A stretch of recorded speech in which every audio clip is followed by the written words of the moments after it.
Hey youth leader, what is your approach to making disciples in your youth ministry? Today we want you to walk away from this video with what we think is the best approach to making disciples. Maybe you've approached disciples by making it a program-based ministry. You create the best program you can, you invite students out with the best games, the best activities and things like that. Maybe you've approached it in a knowledge-based way. You come and you invite students to a Bible study where people learn different theological truths about God and things about the Bible and things like that. There's nothing wrong with programs and there's nothing wrong with Bible knowledge, of course. What our concern is that if that's all we have, then we're missing the heart of what Jesus shows us about how to make disciples.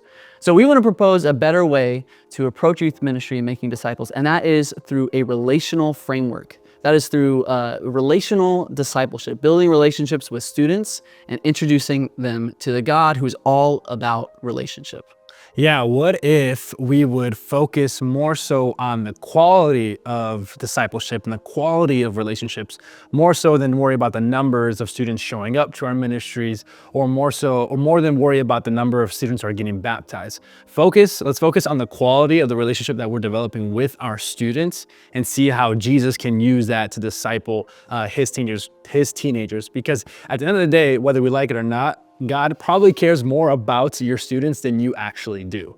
And I know that might be a hard pill to swallow, but God is all-encompassing love. And so he's obviously going to care more about our students than either of us ever will, right?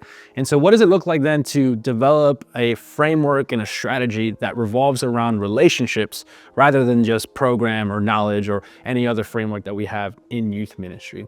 Interestingly enough, there are research shows that there are about 1 million young people walking away from their faith every single year. And if you were to break that down into days and months, that was 83,000 young people per month.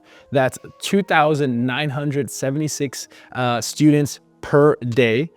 And then that's 127 students per hour. In the next hour of your life, there will be, statistically speaking, 124 young people that have walked away from their faith.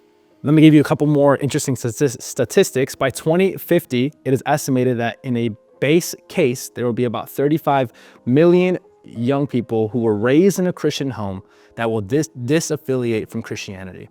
In a worst case scenario, it's 42 million. And in what we're hoping is a better case scenario, 26 million young people will have walked away from their faith. Those are pretty big numbers. Yeah, it is. A little bit scary. And so the question is, how do we approach, if there are that many young people leaving the faith, what is behind that? And then how do we counter that? How do we get ahead of that, bring people back into the church, and also keep students from feeling the need to walk away from their faith in the first place? Yeah. Well, we believe what so many people believe nowadays is that relationships are the way forward. Relationships are the things that will anchor students in their faith. So when we talk about relational discipleship, what we're talking about is cultivating faith and character in young people through real relationships. Yeah. Cultivating faith and character in young people through real relationships. So it's important that you know we're not just gathering in youth ministry to play games, to have fun, right, to do whatever. We're not just babysitting and eating pizza and playing dodgeball. Yeah. We're forming relationships, and those relationships have a purpose. We are all disciples together, pursuing God together. So we're cultivating faith in God and who He is, what He has done in our lives, and what He's doing in their lives. And this faith is not just a spiritual knowledge, it's not just a Bible knowledge so that your students pass their Bible trivia quiz. It's forming character. It's faith that's lived out, character that is shaping their lives and who they are into the image of Christ, who we're called to imitate in our lives. So when we talk about relational discipleship, that's what we have our mind on, cultivating faith and character in young people through real relationships. Yeah, emphasis on the real relationships, right? You want to have authentic relationships with students, not just be a babysitter where their parents drop off their kids to go to youth ministry, right? And we love the big stuff, right? We love summer camp. We love the winter conferences. We love Equip. We love doing the big things, the hype things. But really what it comes down to is a young person's going to walk away from youth ministry, not because they went to summer camp, but it's because that it's because they had a real relationship with Jesus that was cultivated through a real relationship with their leaders and mentors, building that out with them. Yeah, if you think about it, we're always kind of wrestling with the post-camp, the fade that happens of the spiritual and emotional high that comes from camp. Yeah. The thing is, those emotions, they come and go, but if the relationship that they have with their community is intact, then perhaps their faith that comes to that relationship will stay intact even if their feelings fade. Right. So we're trying to root this faith in something that's more reliable and dependable than just emotions and hype. Yes, yeah, programs change, events change, but a relationship with Jesus will never change. It will grow, it will look different, but if you connect them to Jesus in a real and authentic way, that's what's gonna get them past youth group and past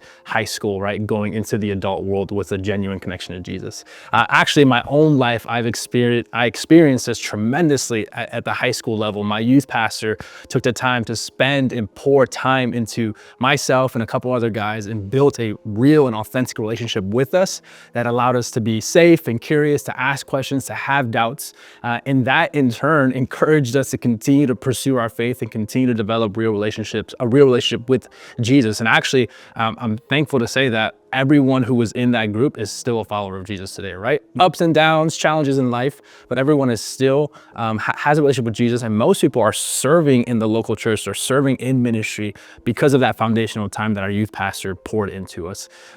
Just one of my students who graduated last semester, we had a chance to touch base, and he mentioned this quote to me. I want to read exactly what he says. He said, "One of the most powerful times of growth has been in one-on-one moments." In other words, the times that he grew the most in his relationship were the times that we went out and had one-on-one conversations about life, about faith, about challenges, sin, confession, all that stuff that goes into a one-on-one mentorship, right? But it came through, not through a program, not through him, not just me spewing biblical facts and theology at him. All those things were a byproduct of a real relationship that I developed with him and then in turn help him connect with Jesus in an authentic way.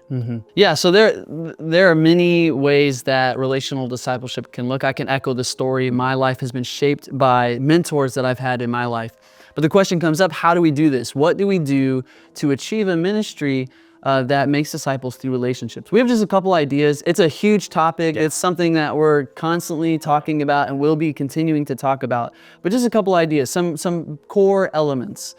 One thing that's extremely important is just cultivating trust. Relationships are built on trust. That's the core of every relationship. So how will you cultivate trust with your students? Here's the thing. Well, like we've been saying, this happens beyond just your weekly program, the night that you meet with your students. Yeah. So what does it look like for you to be present outside of program nights with your students? What does it look like to build trust by forming relationships over conversations, over attending events at their school or performances or different things like that? I've even joined people's families at funerals and wakes. And what does it look like to cultivate trust? By being present, by going out of your way to meet students where they're at rather than always inviting them to come to the church and to come to you. Even just like inviting someone to go grocery shopping with you, right? Or inviting someone to go, you already do an errand. If you already have to get an errand done, get an oil change, invite a couple students to come do it with you, right?